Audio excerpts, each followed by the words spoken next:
Hey guys, so today we're going to be talking about supplementation. So natural supplementation is one of my absolute favorite ways to bring balance to the body.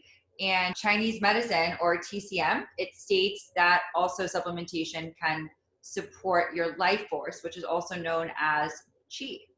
So depending upon our body's current state, we may be deficient in certain vitamins, minerals, and nutrients. We may also not be producing certain chemicals or neurochemicals in our body that could also be leading to certain symptoms, right? So in that sense, supplementation through food, capsules, powders, and tinctures is basically a complete game changer, right? So with that being said, if you're taking supplements, there are 3 rules I'm asking you guys to abide by. So rule number 1, not all supplements are created equal, okay? So unfortunately, the supplement industry is highly unregulated, and many brands, what they do is they source cheaper ingredients for a larger mass production, basically.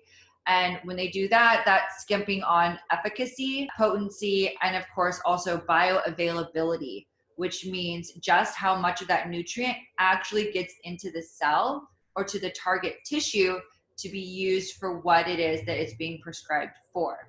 So even though you're buying and you're taking all of the things, you actually just have really expensive pee.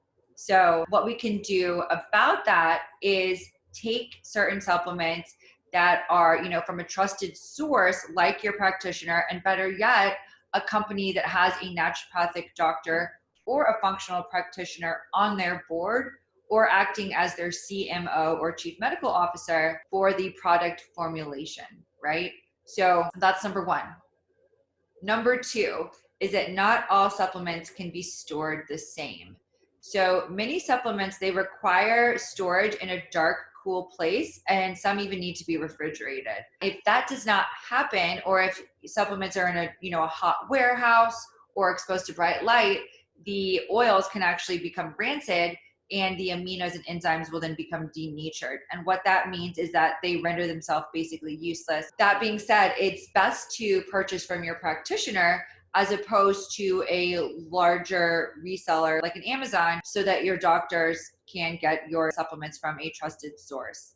And rule number 3 to abide by when you are talking about supplements is actually know your dosage. So it's important to take just as much as you need, not more, not less. We recommend that you take supplements from a trusted provider based upon your symptoms, your blood work, any labs or imaging that you've had done, and then of course anything that that practitioner tells you is best for your condition. So not only do you listen to the practitioner, but you also need to know your dosage. If you don't take enough, what happens is you're going to end up frustrated because no change is really happening. And if you take too much, you could either be blowing through your supplement stash, or you could actually be swinging the pendulum to the other direction and again causing imbalance as well. So those are the 3 things that we really recommend when it comes to supplements. Again, not all supplements are created equal. Supplements need to be stored in a particular way, and know your dosage.